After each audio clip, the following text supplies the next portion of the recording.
You know the setup. Jeremy Clarkson, Kaleb Cooper, a wedding, and a title that screams something went sideways. Your brain's probably already building the scene: Clarkson grabbing a mic he shouldn't have, some outrageous toast, maybe him rolling up in something ridiculous and stealing the whole day from the actual groom. That's the version most people expect, and honestly, given his track record, it's not a crazy guess. So let's just check what actually happened. Kaleb Cooper married Taya Wilkinson at Merriscourt, a 500-acre venue out in Chipping Norton, according to ITV News.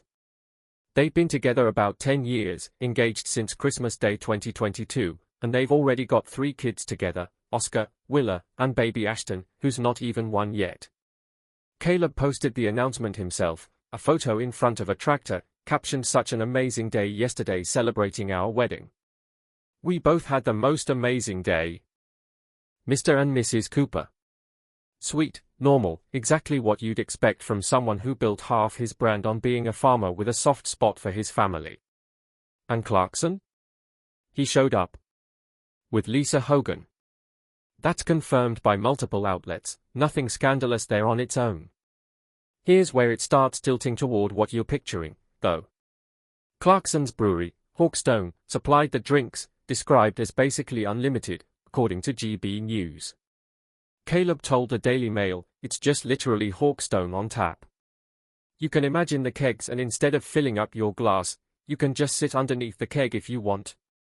That's a very Clarkson Kaleb sentence, and it's the kind of detail that makes you think, okay, here we go, this is going to get messy.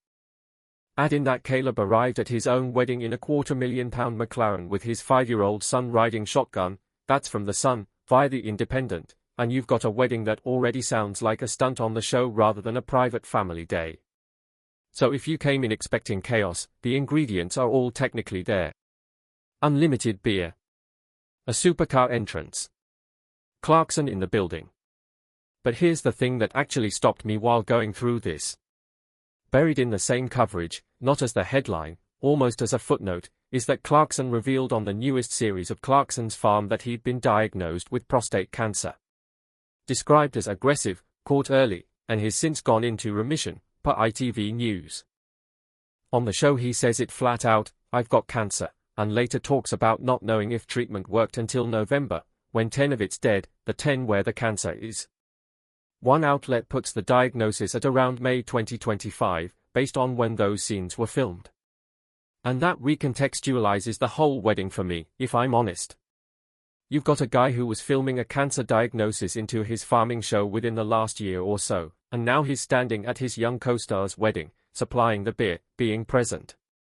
It's hard not to wonder whether that's actually the story here, not Clarkson caused a scene, but Clarkson, coming off a health scare that's serious, chose to show up and be fully part of this. That's a very different read than the one the title sets you up for. Now, I want to be careful here, because this is where a lot of coverage starts filling in blanks that aren't actually there. There is no verified report of Clarkson saying or doing anything specific and shocking at the wedding itself. No confirmed speech, no stunt, no on-camera incident. All we've got is that he attended, his partner was with him, and his brewery kept the taps running. If there was a dramatic moment, nobody's actually reported it, and that's worth sitting with for a second, because it means a title like this one is doing some heavy lifting on vibes alone. Quick tangent, sorry, the McLaren thing keeps bugging me, not because it's shocking, just because I genuinely can't picture parking a £250,000 car on a farm venue without immediately regretting it the second gravel's involved. Anyway. Back to it. One other wrinkle worth mentioning, Kaleb apparently wanted tractors and foragers at the wedding, and Taya wasn't fully on board. He told Hart, "I want tractors there, I want foragers there," but Taya's like, "I don't really want tractors there if I'm being honest," and I'm going, "You haven't really got a choice." That's only reported by one outlet, so take it as color rather than confirmed fact, but it tracks with everything else we know about him. Where I land on this, personally, is that the real headline buried under the clickbait title isn't about Clarkson embarrassing anyone. It's that he was dealing with a serious cancer diagnosis relatively recently and still made this day about Kaleb, beer, presents, the whole thing. You could argue that's actually a bigger deal than any toast gone wrong would have been. I think it is, anyway. Where I'm genuinely split is on how much of this was staged for content versus just two guys who are actually close, doing what friends do at a wedding. The McLaren entrance, the unlimited Hawkstone kegs, those red light moments built with cameras in mind, and given how much of both their brands run through Clarkson's farm, that's not exactly a wild guess. But the cancer stuff clearly wasn't about content. So maybe it's both. I don't fully know, and I'm not going to pretend the sourcing gives us a clean answer either way. So here's what I actually want to know from you. Does knowing about the remission change how you read this wedding, Clarkson being there, supplying the drinks, all of it, or does that feel like I'm reading too much into a guy just doing what mates do? Drop it in the comments. I'm actually curious which way people land on this one. That's the story, not the one the title promised you, but maybe the more interesting one. I'll catch you in the next video.